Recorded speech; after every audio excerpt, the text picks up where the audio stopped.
In the dense heart of the verdantwood forest, where sunlight barely touched the ground and ancient trees stretched like giants to the sky, a man named Lucas found himself lost. He had come to the forest to escape, to clear his mind after a tough year that seemed determined to weigh him down.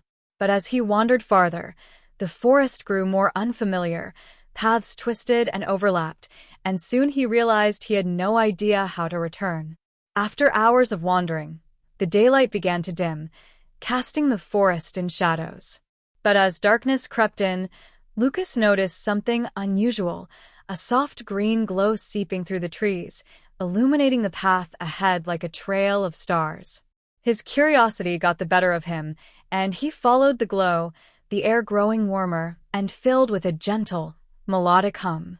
As he stepped into a clearing, Lucas found himself in an enchanted grove unlike anything he'd ever seen. Flowers as large as his head bloomed in iridescent colors, and small, winged creatures flitted around, their laughter like the tinkling of bells. Creatures that looked like they'd stepped out of a fairy tale surrounded him, tiny, twinkling sprites, gentle creatures resembling foxes with silver fur and sapphire eyes, and towering antlered beings with bark-like skin that nodded in silent greeting. And in the center of it all was an elf, a woman with skin the color of fresh moss and hair like cascading vines, shimmering with the faintest touch of magic. She had large, emerald-green eyes that sparkled with both kindness and mischief.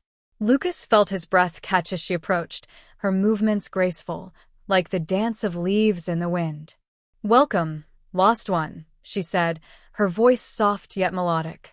"I am Alara, guardian of this grove. Few humans wander this far, and even fewer can see our realm. What has led you to Verdantwoods?" I don't really know," Lucas stammered, taken aback by her beauty. "I was just trying to escape, to clear my head. But now, I think I'm just lost." Alara smiled gently. "The forest chooses whom it lets in. You are not here by accident." She looked into his eyes, and Lucas felt as though she could see through him, past his fears, his sorrow, and straight to his heart. "Perhaps you needed to lose yourself to truly find what you seek." Lucas stayed in the grove that night, and Alara introduced him to the wonders of her world. She showed him how the plants glowed with a light of their own, how the creatures of the forest communicated in whispers and melodies, and how the trees themselves seemed to shift and breathe, alive with ancient magic. He shared his own stories, too, of the human world beyond the forest, of his struggles and his search for peace. Days turned into nights, and nights into days. Alara and Lucas spent every moment together, exploring the grove and the deeper parts of the enchanted forest. She taught him how to listen to the songs of the trees, how to speak with the sprites and coax wildflowers to bloom with a touch. In return, he showed her simple human pleasures, like how to skip stones across the clear pools or how to weave dandelions into garlands. Slowly, Lucas found himself falling in love with Alara, not just for her otherworldly beauty, but for her strength, her kindness, and the way she saw through his pain, without judgment. And as the days passed, he realized that she, too, had come to care for him. One evening, as they sat by a quiet brook under the light of a silver moon, Lucas found the courage to reach out and take her hand. "I don't want to leave this place," he said softly. "I don't want to leave you." Alara's eyes softened, but she shook her head. "Humans and elves live in different worlds, Lucas. Your world needs you, as much as my grove needs me. But know this, you are never truly separate from the magic of this place. It lives in you now, and so do I." Lucas felt his heart ache, but he nodded. He understood even if it pained him. She leaned in, brushing her fingers across his cheek. "Remember, Lucas, you are never alone. The forest watches over its own."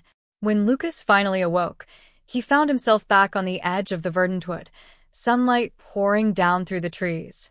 He looked around, his heart heavy yet strangely calm. He could still feel Alara's touch, the warmth of her hand in his. And he knew that, though he had left the enchanted grove, he carried its magic with him. From that day forward, Lucas returned to Verdantwood each season, leaving offerings of wildflowers and crystals at the forest's edge. And whenever he closed his eyes, he could still see Alara's smile, her emerald eyes, and hear the gentle hum of the magical world that had once welcomed him. He knew she was still with him, her love and magic woven into the very fabric of his heart. And though their worlds were apart, their bond was eternal, as timeless as the forest itself.